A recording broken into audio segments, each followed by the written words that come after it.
Konnichiwa minasan, for today's video, this is a day in my life as a 24 years old stay-at-home mom living in Japan. Time-lapse edition! Kinabukasan na nga ito pagdating namin ng Ishikawa Ken. Pagkagising namin ay pinadeli ko kaagad si Ethan. Tumakyat kami dito sa taas. Kwarto nga pala to ni Mama, dito lahat ng mga laruan na binili niya para kay Ethan. Ito naman yung view sa itaas ng bahay nila. Papasok na sa trabaho ngayon si Dear. Tutulong siya sa palayan nila Mama. Siya yung mag-a-assist sa pagtatanim. Dito nga muna kami sa itaas para magpahangin. May malaking aso din kasi sa baba, si Leon. Gusto lagi makipaglaro, sobrang laki niya, natatakot ako. Papasok na nga ngayon si Dear. Pupunta lang yun siya sa kabilang bahay. Bahay ng lola nila. Doon din kasi yung mga gamit pang tanim. Doon din yung vinyl house para sa mga itatanim. Malapit nga lang dito yung isang bahay. Wala lang 5 minutes yung biyahe. Di pa nga pwede si Ethan sa walker na to kasi hindi niya paabot yung lapag. Akala niya pa jumper yung sinakyan niya, tinatry niya pa mag-jump. Habang nagtitingin-tingin nga ako sa paligid, may nakita akong picture ni Dear. Old picture niya to nung bago pa siya dito sa Japan. Pagkalis nga ng mga tao dito para magtrabaho, nag-almusal naman kami ni Mama. As usual, may bata namang ayaw magpalapag, kaya hawak ko naman siya habang kumakain. Ito pala yung CCTV sa kabilang bahay. Hindi ko nga mahanap kung asan si Dear. Papakainin ko na nga si Ethan, nilutuan siya ni Mama ng tofu. Dito ko nga lang din siya papakainin sa walker niya. Konti nga lang din yung kinain niya kasi ayaw niya yung tofu. Fast forward, lalabas nga kami ngayon, maghahatid kami ng tubig nila Dear. Sobrang init din kasi ngayon, parang summer. Sinakyan nga namin ngayon yung munting tindahan ni Mama.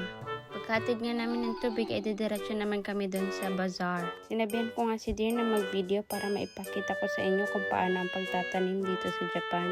Dito nga sila nagpapatubo ng itatanim. Ito naman yung tataniman pa nila.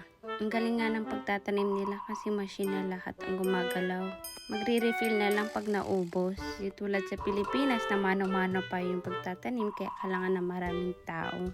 Di ko nga lang din sure, baka meron na ring machine sa Pilipinas. Dito naman nanggagaling yung tubig ng palayan. Sabi ni Dear, galing pa daw sa bundok yung tubig na to. Ito naman yung close-up ng pagtatanim. Ang ganda pag ang machine ang gumagawa, no? Straight na straight yung mga pananim. Pati rin pala sa pag-aani, machine na rin yung gamit. Alam ko ganun na rin sa Pilipinas eh. Kaso pag may natumba ng ulan or bagyo, mano-mano naman daw nila yun itatayo para makain ng machine. Sa kabilang banda, kami naman ay papunta sa bazaar. Habang nagbabiyahe ngayon, antok na si Ethan. Di ko rin nga namalayan na nakatulog na pala kaya hiniga ko ng maayos. Nagtataka nga ako ba't ang tahimik niya nakatulog na pala. Si Lola na nga lang din niya ang nagbuhat sa kanya papasok dito sa bazaar. Nagtingin-tingin na nga lang din ako kung may magugustuhan ba ako. Meron nga pero sobrang mahal kaya hindi na ako bumili. Halos na mga binibenta dito, mga DIY. Dumiretso na nga lang kami dun sa dulo kung saan nakapwesto yung takoyaki nila Daddy Nuts. Umorder lang kami ng 4 na peraso. Yun naman hindi para sa amin, pinapa-order lang din sa amin. Ito naman si Aichi, ang kapatid ni Dear. Siya na nga lang din yung nagka-share at nagluto kasi wala naman daw gaanong tao. Nangingin lang din ako ng permission sa kanya na pwede ko ba siyang videohan. Pagkatapos nga naming umorder, umuwi na rin kami kaagad. Pagkawin nga namin ay sakto namang gumising si Ethan. Enjoy nga rin siya sa bago niyang laruan. Naglaro nga lang kami habang hinihintay ko si Dear. Half day lang kasi din yung pasok niya ngayon. Lalabas din kasi kami ulit ngayon para mag-deliver. Sama namin si Mama mag-deliver ng kanyang mga paninda. Habang sa biyahe ngayon nakatulog na ulit si Ethan. This time si Daddy naman niya ang may hawak sa kanya. Nagpicture-picture nga lang din kami dito sa nadaanan namin magandang tanawin. Marami nga din ang tumigil dito para magpicture. Ito nga yung mga picture na nakuha namin.